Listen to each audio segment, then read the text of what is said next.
साथियों नमस्कार। Reborn DMA India online YouTube channel में आपका हार्दिक स्वागत है। आज हम सामाजिक अंधविश्वास के ऊपर बातचीत करने जा रहे हैं और हमारे साथ एक गेस्ट हैं जो कि बातचीत करेंगे, डॉक्टर दिनेश मिश्रा जी। बताना चाहूँगा कि डॉक्टर दिनेश मिश्रा जी अंधश्रद्धा निर्मूलन समिति छत्तीसगढ़ के प्रदेश अध्यक्ष हैं और अंधविश्वास को लेकर के पूरे देश में, पूरे छत्तीसगढ़ में काम कर रहे हैं। एक बड़ा नाम है। डॉक्टर दिनेश मिश्रा जी, आपका स्वागत है इस कार्यक्रम में। नमस्कार जी। तो डॉक्टर साहब, मैं जैसे कि मैंने दर्शकों को बताया है कि सामाजिक अंधविश्वास जो है वो भारत में इस कदर व्याप्त है कि बहुत सारे लोगों को पता ही नहीं है कि अंधविश्वास है, लेकिन उसको अपने जीवन में एक प्रकार से उसको जी रहे हैं और उसको लेकर के चलते हैं। जैसे एक छोटा सा अंधविश्वास है, जैसे नज़र लगना। एक आम आदमी में धारणा है कि नज़र लग गई, एक छोटा सा अंधविश्वास है। इसमें बहुत ज़्यादा किसी का नुकसान नहीं हो रहा है, कुछ नहीं हो रहा है, लेकिन लोगों में ये व्याप्त है। तो शिक्षित होने के बावजूद भी, शिक्षा का स्तर बढ़ने के बावजूद भी ऐसा क्या कारण है कि भारतीयों में अंधविश्वास की जो मात्रा है वो इस तरह से बसी हुई है? देखिए, जो अंधविश्वास है, ये जो पुरानी मान्यताएं थी, जब हमारी सभ्यता का विकास हुआ तब हमारे पास में ना ही रहने का साधन था, ना संचार का साधन था, ना बातचीत का कोई साधन था और ना ही कोई सुरक्षा के साधन उस समय थे। इसलिए लोगों ने अलग अलग बातों को लेकर के बहुत सारी मान्यताएं बनाई और बहुत सारी मान्यताएं बनी और इन मान्यताओं को मानते मानते कुछ मान्यताएं जो थी वो अंधविश्वासों में बदलती चली गई और लोग उसको परंपरागत रूप से स्वीकार करने लगे, मानने लग गए। और यह सिर्फ भारत में ही नहीं, यह विदेशों में भी ऐसा हुआ, क्योंकि सभ्यता के प्राचीन काल में कहा जाए या प्रारंभिक काल में कहा जाए कि हर जगह का जो इंसान था वो इन्हीं समस्याओं से जूझ रहा था। रहने की समस्या थी, खाने पीने की समस्या थी, स्वास्थ्य की समस्या थी, सुरक्षा की ज़रूरत थी। लेकिन संक्रमण पहले भी थे, बीमारियां पहले भी थीं, अनिश्चित भविष्य पहले भी था। तो जो उस समय उनको सुविधा के हिसाब से जो लगा उस चीज़ को उन्होंने मानना शुरू किया। कहीं पर लोगों ने बीमारी को माना कि नज़र लग जाती है, उसको माना कि बीमारी जो होती है नज़र लगने से होती है, और नज़र से बचाने के लिए लोगों ने अलग अलग जगह पर कहीं पर कोई ताबीज़ पहनाने लगा, कहीं पर कोई नज़र उतारने लगा, कहीं पर कोई पशुओं की बलि देने लगा। ऐसे अलग अलग प्रकार से लोगों ने अपने एक विकल्प बनाए। लेकिन आज की जब हम इस बात सोचते हैं, जब 21वीं शताब्दी में रह रहे हैं, तब अब हमारे पास में संचार के साधन हैं, आज हमारे पास में बातचीत के साधन हैं, आज हमारे पास में रहने के साधन हैं, सुरक्षा के लिए उच्चतम तकनीक है, स्वास्थ्य के लिए दवाइयाँ हैं, वैक्सीन है। तब अगर ऐसी जो बातें हैं जैसे नज़र लगने की बात है, ये पूरी तरह से एक अंधविश्वास है। लेकिन वास्तव में होता क्या है कि हमारे बीच के ही बहुत सारे लोग ऐसे हैं जो लोगों को पुरानी बातों में उलझाए रखना चाहते हैं और इस अंधविश्वास का फ़ायदा उठाते हैं। कोई लोगों को नज़र से बचाने के लिए कोई ताबीज़ बांधता है, तो कोई काला टीका लगाता है, तो कोई अलग अलग प्रकार के तरीके जो हैं वो अपनाता है, जो वास्तव में अवैज्ञानिक है। असल में डॉक्टर साहब, मैं ये देखता हूँ कि हर व्यक्ति, जब एक बच्चा जन्म होता है तो वो वास्तव में वो एक तार्किक होता है और वैज्ञानिक विचारधारा का होता है। और जो हर आदमी है, माने भारत का किसी भी व्यक्ति से आप बात करेंगे कि आप अंधविश्वासी हैं कि आप तार्किक हैं, तो वो अपने आप को तार्किक ही बोलेगा और वो जो काम कर रहा है उसको बोलेगा कि वो मेरा इसके पीछे एक तर्क है, लेकिन हो सकता है कि वो एक अंधविश्वास का हिस्सा हो। तो ये तो तय है कि भारत में हर व्यक्ति तार्किक और अंधविश्वास मुक्त विचारधारा में जीना चाहता है। उसको लगता है कि जो टोनी प्रथा है, जो झाड़ फूक की प्रथा है, ये अंधविश्वास है, ये तो मानता है, लेकिन वो खुद नहीं जानता है कि उसके जीवन में बहुत सारे जो घटनाएं घटती हैं, जो बहुत सारी वो रिचुअल्स ऐसे करता है जो कि अंधविश्वास का हिस्सा है।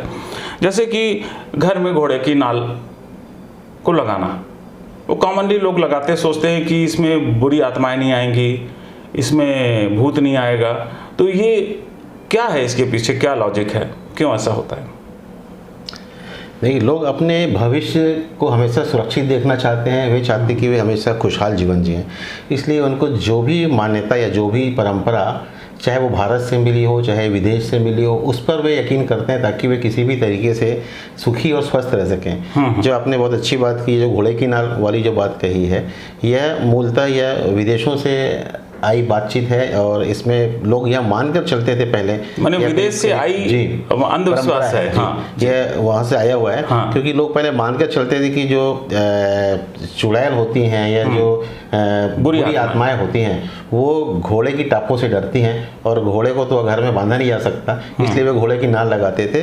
लेकिन वास्तव में ना ही कोई ऐसी आत्माओं का अस्तित्व है, ना कोई ऐसी भूत प्रेत जैसी बात है, इसलिए घोड़े की नाल जो लगाने की जो बात है पूरी तरह से भ्रामक और अंधविश्वास है। लेकिन इसके कारण आप देखिए जयपुर और बहुत सारे प्रदेशों से ऐसी खबर है कि वहाँ पर ऐसे घोड़ों को करीब करीब हर 3-4 दिन में वो कुछ दूर चला करके उनकी नालें उखाड़ लेते हैं, फिर उनको नाले लगाते हैं जिससे घोड़ों के जो खुर हैं उसमें घाव हो जाता है और उनको चलने में तकलीफ होती है। लेकिन वो घोड़े की जो नालें रहती हैं, बहुत सस्ती नाल खरीद के वो ऊंचे दामों पर जो बड़े बड़े महंगे घर और बंगले बनवा रहे हैं उन घरों में वो लगवाने के लिए ले जाते हैं। एक प्रकार की मानसिक जो दशा है, आदमी सिर्फ अपना भला चाहता है, उसको किसी पशु से मतलब नहीं है, किसी जानवर से मतलब नहीं है, चाहे उसका नुकसान हो जाए चाहे उसका स्वास्थ्य खराब हो जाए, इसलिए लोग ऐसी बातों पर यकीन करते हैं। तो छोटी छोटी और भी इसमें भारत में मैं देखता हूँ कि जैसे बिल्ली रास्ता काट ली, या फिर घर में चप्पल उल्टा हो गया, या फिर कोई आप घर से निकल रहे हैं या सुबह सुबह किसी खास जाति के लोगों का चेहरा देख लिए तो वो अपशकुन मानते हैं। तो इसके पीछे क्या आप समझते हैं कि क्या लॉजिक हो सकता है, और क्या इसके पीछे कोई घर का जो परिवेश है उसका असर है या क्या है, क्या समझते हैं? मैं चाह रहा हूँ कि इसके बारे में कुछ बताइए। देखिए, जैसे आपने पहले इस बात की शुरुआत आपने की कि जो बच्चा होता है, एक तो बच्चा बिल्कुल जो छोटा बच्चा होता है वो तार्किक होता है और उसमें वैज्ञानिक दृष्टिकोण होता है, क्योंकि वो हर बात पे प्रश्न करना चाहता है। जैसे घर में अगर लाइट जल रही है तो लाइट कैसे जली, लाइट कैसे बंद होगी, स्विच कहाँ है, या पंखा कैसे चलता है, मोबाइल कैसे बंद होता है, मोबाइल कैसे चालू होता है, वो छोटी छोटी बातों पे तर्क करता है, वो उसकी कोशिश करता है, इस सवाल को जानने का प्रयास करता है, वो एक वैज्ञानिक दृष्टिकोण होता है। लेकिन जब बच्चा जब एक पारिवारिक माहौल में है, जब वो बचपन से देख रहा है कि उसके घर के लोग हर काम को शुरू करने के पहले वो कोई अनुष्ठान करना चाहते हैं, कोई वो इस प्रकार की प्रक्रिया करना चाहते हैं, धार्मिक प्रक्रिया, तो धीरे धीरे उसका एक मेंटल जो स्टेटस होता है वो धीरे धीरे उस ओर मुड़ जाता है। वो एक पारंपरिक रूप से वो समझ लीजिए कि वो उन परंपराओं को मानने वाला बन जाता है, वो गैर तार्किक बनने लगता है। उसको लगता है कि उसको कोई भी काम करने के पहले उसको कोई धागा बांध कर निकलना चाहिए, उसको लगता है कि कोई ऐसी चीज़ बांध देना चाहिए जिससे उसकी सुरक्षा हो सके। और मैं आपको बताऊँ कि जो अंधविश्वास हैं इस पर हम जब लगातार काम करते हैं तो हमने इसको 2 भागों में बांटा है।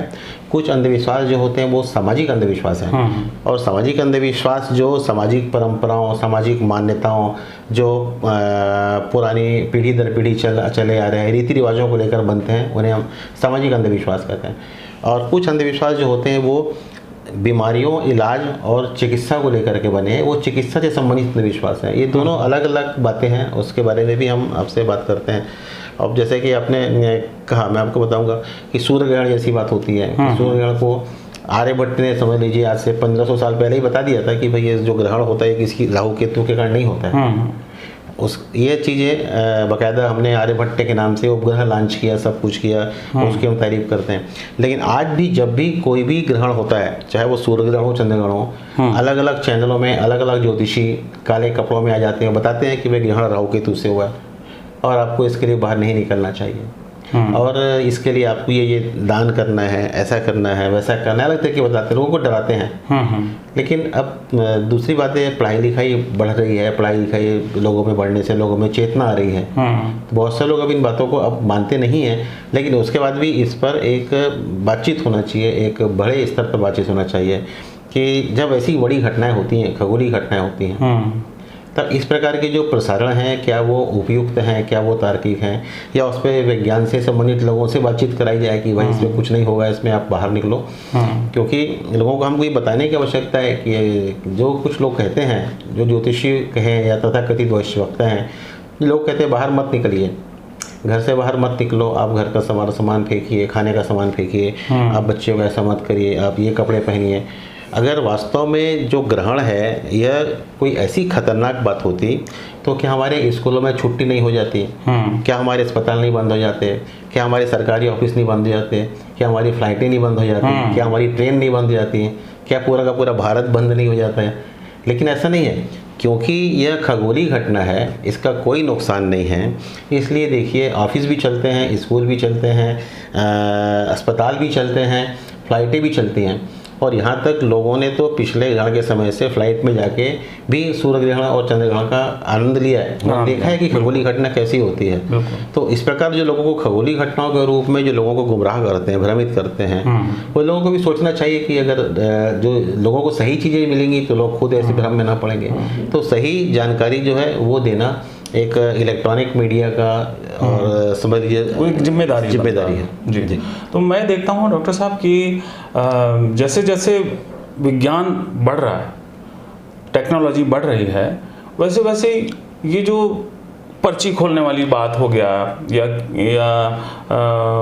भविष्य बताने वाली बात हो गई, तो इस तरह से बाबाओं का जो कार्यक्रम होता है और बहुत बड़ी संख्या में लोग आते हैं और लोग जुड़ते भी हैं, तो ये इतना भीड़ कैसे हो रहा है? इतना क्राउड हो रहा है और लोग प्रश्न पूछ रहे हैं, पर्चियाँ निकल रही है।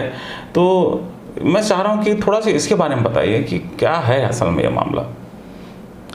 देखिए, क्या है, जो हमारा संविधान है हर व्यक्ति को अपने धर्म का प्रचार करने की आज़ादी देता है, उसको अभिव्यक्ति की आज़ादी है। हर व्यक्ति अपने धर्म का प्रचार कर सकता है, प्रवचन दे सकता है। नहीं, इसमें मैं चंगाई सभा को भी जोड़ता हूँ मैं, क्योंकि अपन नहीं चाहते कि किसी एक धर्म की बात करें। मैं भी सभी की बात कर रहा हूँ इसमें, और उसको सुविधा है और उसको आज़ादी भी है। लेकिन बहुत सारे लोग इस आज़ादी का दुरुपयोग करते हैं। अगर किसी व्यक्ति को कोई भी बाबा हो, कोई भी संत हो, कोई भी पादरी हो, कोई भी मौलाना हो, कोई भी हो, अगर उनको किसी बात का अच्छा ज्ञान है, उनको उस बात की अच्छी जानकारी है, तो उस अच्छी जानकारी को लोगों को देना चाहिए। ये अच्छी बात है, और उसमें किसी को शिक्षा देना कोई गलत बात नहीं है, वो अच्छी बात है। लेकिन आप उस शिक्षा के बदले में आप उसको अगर इस बात की जानकारी देंगे कि हम आपका पूरा तरह से भविष्य बताते हैं, हम आपको ऐसी चीज़ें बताते हैं, लेकिन वो जिन चीज़ों का उसके जीवन में कोई मतलब नहीं होता है। अगर कोई व्यक्ति ये कहता है कि आप सिर्फ एक ताबीज़ रखने से पास हो सकते हैं, तो ये बात बिल्कुल सही नहीं है। अगर कोई कहता है कि आपको कैंसर की बीमारी है, मैं आपको झाड़ फूंक करके ठीक कर देता हूँ, यह बात सही नहीं है। कोई अगर आपको कहता है कि मैं आपका नाम बता सकता हूँ, तो नाम तो आजकल वैसे भी बताया जा सकता है। जो मानसिक स्थिति को पढ़ने वाले लोग जो होते हैं वो बताते हैं। बहुत सारे ऐसे जादूगर हैं, जैसे सुहानी शाह, ऐसे बहुत सारे लोग हैं जो बताते हैं लोगों को। लेकिन उसके पीछे तर्क है, उसके पीछे तर्क है कि वो उसके मस्तिष्क को पढ़ने की कोशिश करते हैं, और एक प्रक्रिया से होता है। लेकिन आजकल जो कुछ तथाकथित जो बाबा हैं, जो लोग हैं, वो लोगों के धार्मिक अंधविश्वास का फ़ायदा उठाते हैं, और उस अंधविश्वास का फ़ायदा उठा करके वो लोगों को भ्रमित करते हैं, उनकी बीमारियों के बारे में उनको भ्रमित करते हैं, उनके इलाज के बारे में, उनके स्वास्थ्य के बारे में।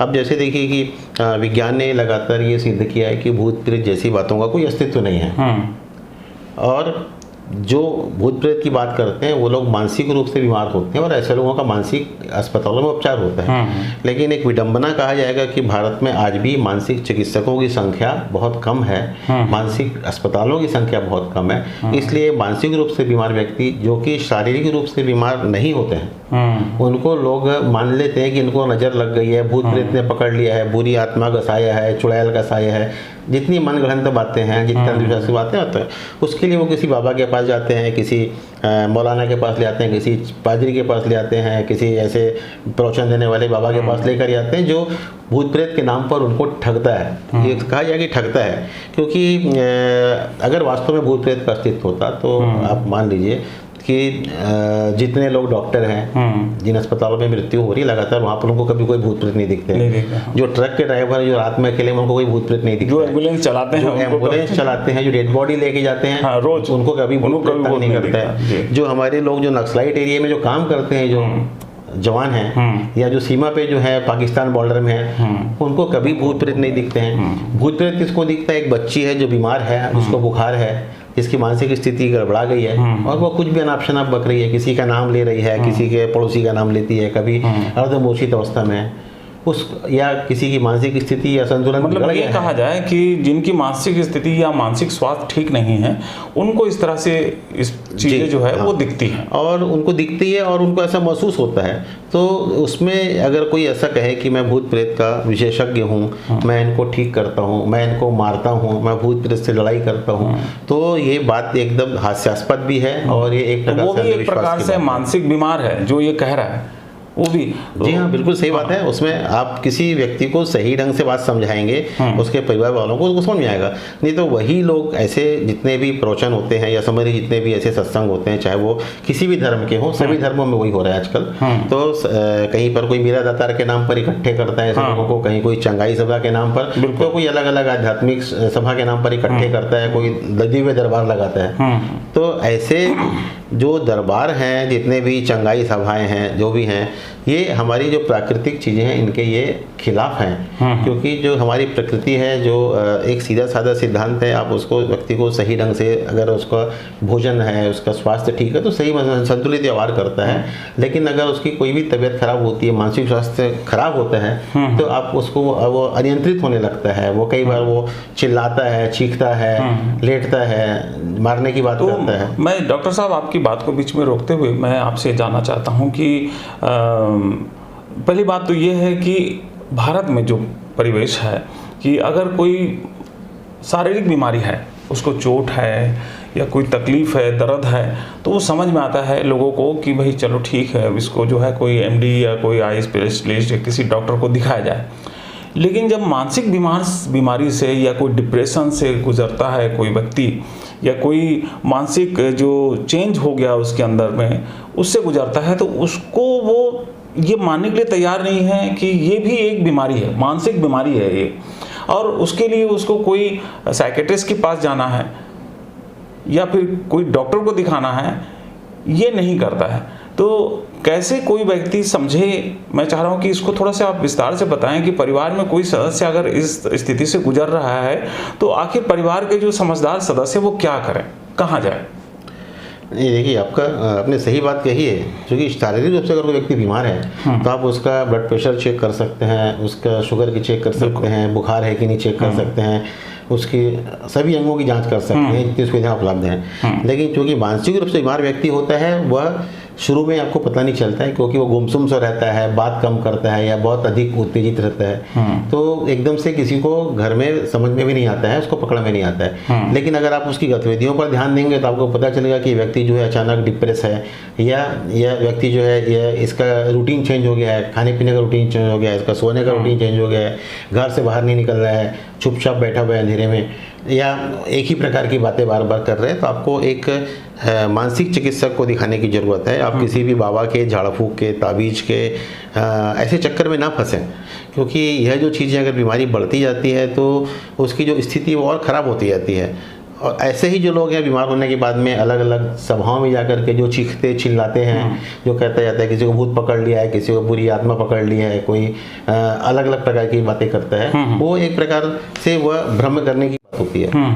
मतलब ये है साथियों, डॉक्टर साहब ये बताना चाह रहे हैं कि ये इस प्रकार की जो बीमारी है उसका इलाज संभव है, और वो संबंधित डॉक्टर के पास जा कर के, रोगी को ले जा करके या रोगी के बारे में बता करके आप उसका इलाज करवा सकते हैं, और अपने जो रोगी हैं उसको आप ठीक कर सकते हैं, बजाय इसके कि किसी झाड़ फूक करने वाले बाबा के पास आप जाएं। तो डॉक्टर साहब बहुत अच्छी बात आपने बताई, लेकिन जाते जाते मैं पूछना चाह रहा हूँ कि एक अंधविश्वास बड़ा तेज़ी से बढ़ा कि भाई तारे टूट रहे हैं, और फिर उसके बाद कुछ उसमें मांगे तो वो मिल जाता है। फिल्मों में भी इस तरह से जो है अंधविश्वास को बढ़ावा दिया गया, तो ये क्या है, इसके बारे में कुछ बताइए।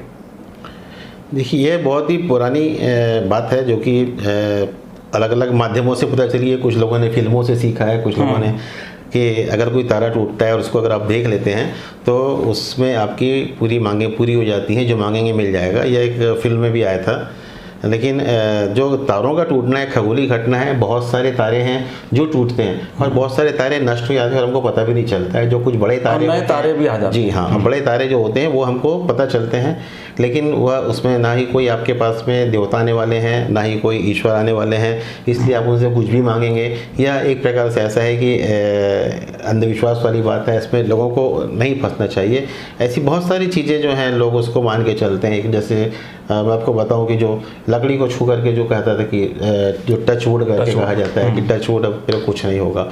तो यह भी एक आयातित अंधविश्वास है, क्योंकि विदेशों में समझ लीजिए वहाँ पर जो लकड़ी के क्रूस बनाए जाते थे उसको लेकर शपथ ली जाती थी। तो उसी की देखा सीखी जो है, जो यहाँ पर लोग लकड़ी को छूते करते हैं कि टच वुड, मुझे कुछ ना हो, मुझे नजर ना लगे। अच्छा, ये अपनी एक सुरक्षा चाहते हैं, चाहे वो किसी से ही मिले, लेकिन उस सुरक्षा के लिए हमें जो जरूरी चीजें हैं वो मैं फिर अच्छा, मैं देखता हूँ कि जो यहाँ पर अंधविश्वास जो लोग मानते हैं भारत में, वो लोग क्या करते हैं कि अरे नहीं देखो विदेश में भी वैसी हो रहा था। विदेश में जो तर्कशीलता आ रही है, जो टेक्नोलॉजी आ रही है, उस पर तो लोग ध्यान नहीं देते हैं। लेकिन अगर वहाँ पे कोई अंधविश्वास माना जा रहा है, जैसे लाफिंग बुद्धा हुआ, या फिर चाइनीज़ में कई प्रकार के यंत्र वगैरह बनाते हैं अंधविश्वास, जिस तरह से आपने कहा कि ये वाला जो अंधविश्वास है टचवुड वाला, तो इस अंधविश्वास को लोग जो है मानने लगते हैं और बोलते हैं कि देखो भाई विदेश में मान रहे हैं तो बड़ी बात है, तो हमको ही मानना चाहिए।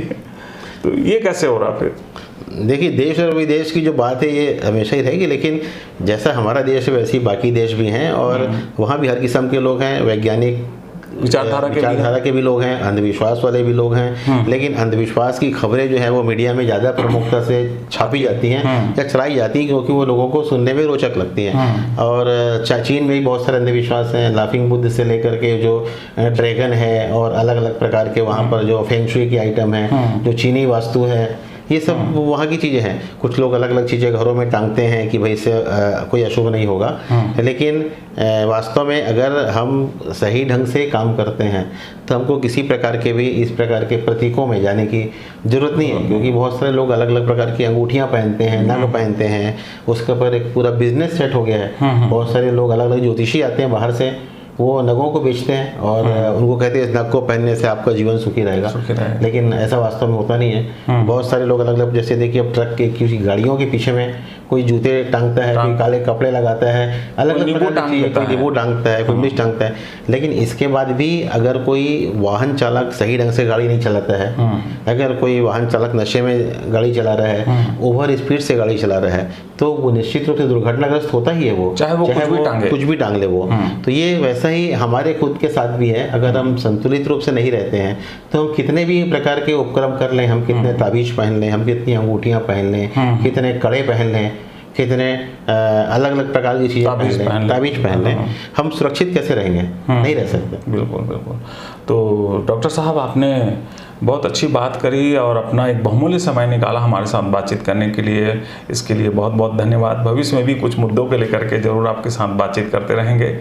और साथियों, आपका भी बहुत बहुत धन्यवाद कि आपने इस वीडियो को ध्यान से देखा। कमेंट करके ज़रूर बताइए कि ये वीडियो आपको कैसा लगा और कौन कौन से अंधविश्वास को आप मानते हैं, या कौन सी चीज़ें हैं जो कि अंधविश्वास है, जो कि आपको लगता है कि इस वीडियो में बातचीत करना जो है छूट गया है, उसके बारे में जानकारी दीजिए।